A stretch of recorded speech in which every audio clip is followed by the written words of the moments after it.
is nice.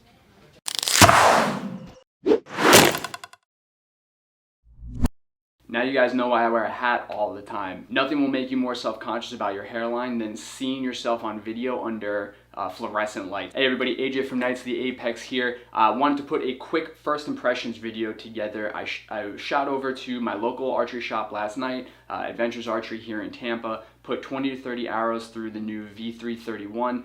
They also have the 27 on hand. Let me start off by saying, if you are a fan, if you've been a fan of Mathews systems, going all the way back to the Halon and the Triax, you're going to be a fan of the V3. The V3 represents the most refined version of those systems. So there's nothing revolutionary, spoiler alert, you know, you're not going to shoot this bow and go, whoa, this is leaps and bounds better than the VXR was last year. But they did make changes and they are noticeable, and I'll talk about that a little bit. But I want to level set. You're seeing more and more, you know, PSE has their NXT line.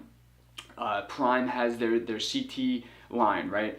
Mathews has their V line. Hoyt has their rip-off. I mean, Redworks. I'm actually a Hoyt fan, so I'm not ripping on them, but if you saw the teaser that came out for Hoyt, one of their big moments for their 2021 launch is a lower stabilizer mount.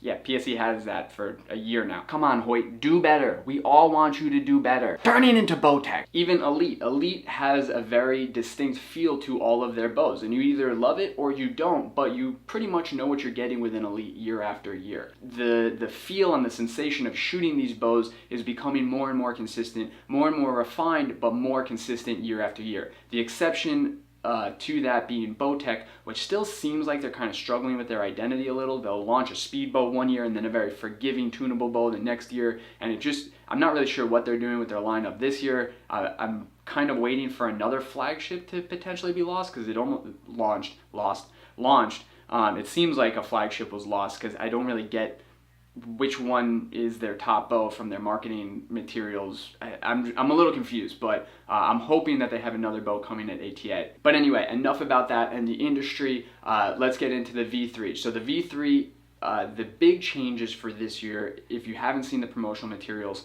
from Mathews, and I'll have the stats for all of their new bows in the description to this video below, but the big changes for this year, and they're small changes, but they do make a difference.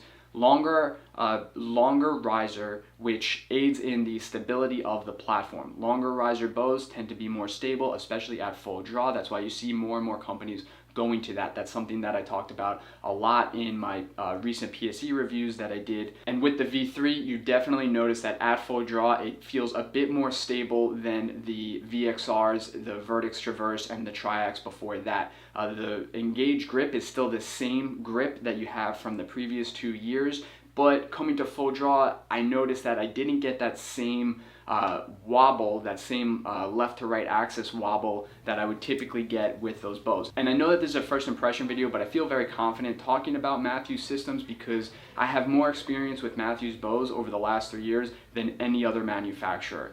Pretty much every other manufacturer combined. I've worked on more Triaxes, Vertex, Traverse, and VXRs than any other bow. I could pretty much put Mathews together in my sleep at this point. I owned a Vertex myself. I put thousands of arrows through that bow. I went through literally 3 sets of strings in less than a year, and that's something else I want to cover in a minute. But I feel very comfortable talking about the Mathews system, so even though I only put 20 to 30 arrows through this V3, recognize that because the change is so incremental, I felt very comfortable talking about this bow in detail, whereas normally I would like to put a couple hundred, if not a couple thousand arrows through a bow before I really did a review video on it.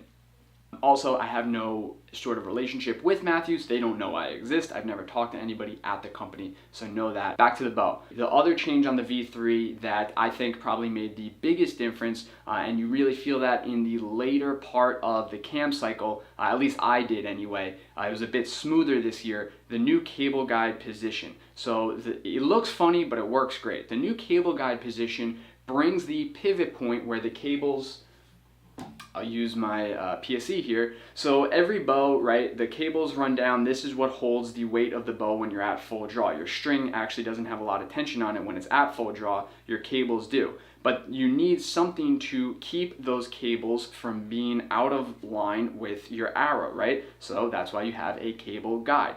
With most bows, like PSE has an adjustable cable guide, so you can actually change that pivot position, but with most bows, you have a fixed position that is above the arrow.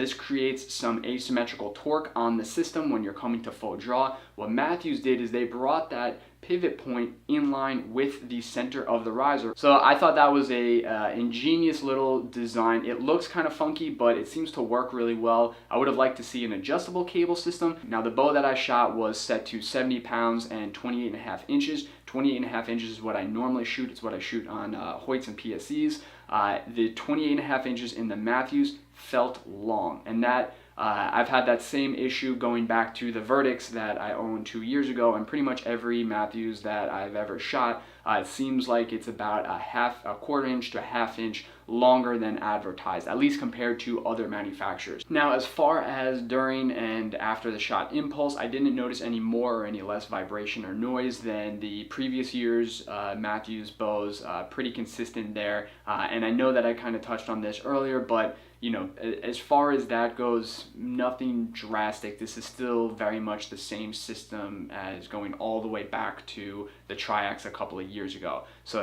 whether you loved or you hated the grip, the draw cycle, the valley of the Mathews bows over the last couple of years, you're not going to really change your opinion going to this bow all of a sudden. There was nothing drastically different that would, if you weren't a Mathews fan before, you're not going to all of a sudden be a Mathews fan now. So as I was editing this video, I kind of felt like the whole video was coming off as if I was saying the V3s are same old, and here are all the problems with them, which isn't the case. I don't want to give off the impression that these bows are anything but high quality, because they are. They're phenomenal bows. They're silent, they're accurate, they're fast, they're vibration free, they're very high quality builds.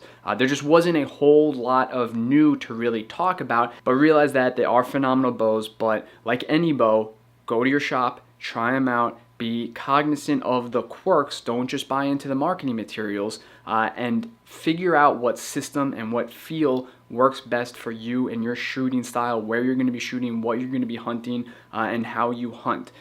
That's really what I was trying to get across here. So hopefully this didn't come off as negative, and it was at least semi-informative, if nothing else entertaining. But back to the review. As far as the features and tuning it and setting it up and all of that, I'm not going to go over that again. I covered that in my VXR video from last year, and I'll have a link to that above. All of that stuff remains the same. As how I would set this bow up would be exactly the same as I set up my VXR.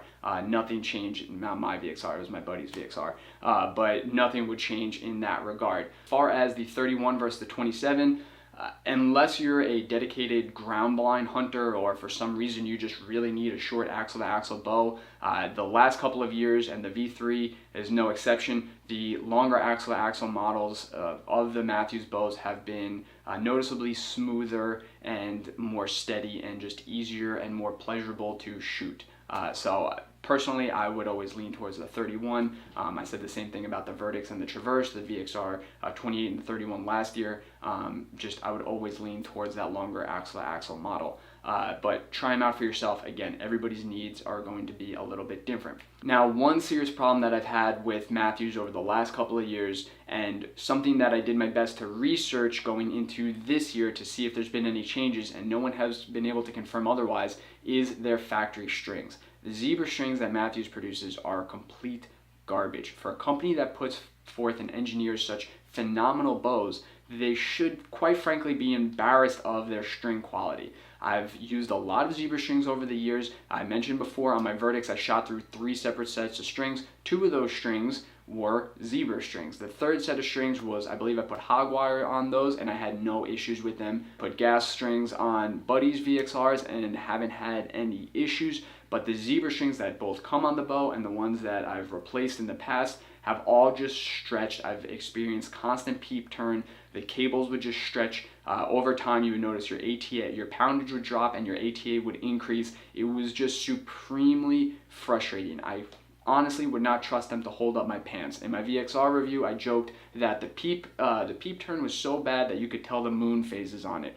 It's seriously such a annoying thing, because it's something that those that shoot a lot, that love Mathews, have complained about for years, and it's frustrating because it seems like Mathews is just unwilling to do anything about it. Now, Mathews isn't the first company to have factory string issues. A couple of years ago, when the Defiant series was out from Hoyt, their fused strings, for whatever reason that year, the material that those fused strings was made out of would start to fuzz up and it looked like a squirrel tail after a couple of dozen shots. Hoyt addressed that, and I don't believe they've had any issues, and at least the fused strings that I've put on bows and I've worked on have been as high quality as most of the other aftermarket strings that you can get, and it seems like they really did a good job of improving that. Mathews, those that shoot Mathews, those that love Mathews, guys that I know that shoot a lot of arrows, everyone has complained about these zebra string issues. The only people that have kind of critiqued me, and because I've said this before, and the only people that have really come out and been like, you're wrong, blah, blah, blah, they don't shoot a whole lot. They're typically guys that pick up their bow 2 weeks before the season, they put maybe a dozen arrows through it to make sure that their 20 is on, or they shoot lower poundage bows. I really hope that I'm wrong. Let me know in the comments if I am wrong.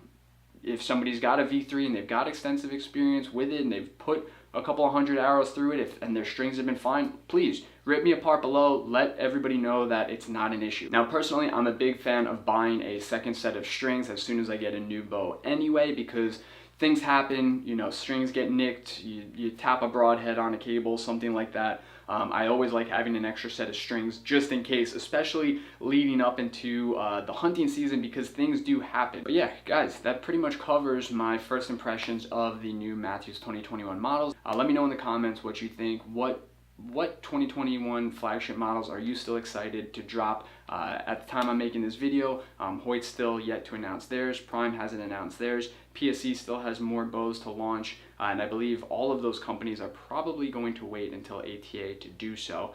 So that should be pretty exciting come January. That's when all of the other companies that have launched have pretty much admitted that they're not going to be shipping bows until January anyway.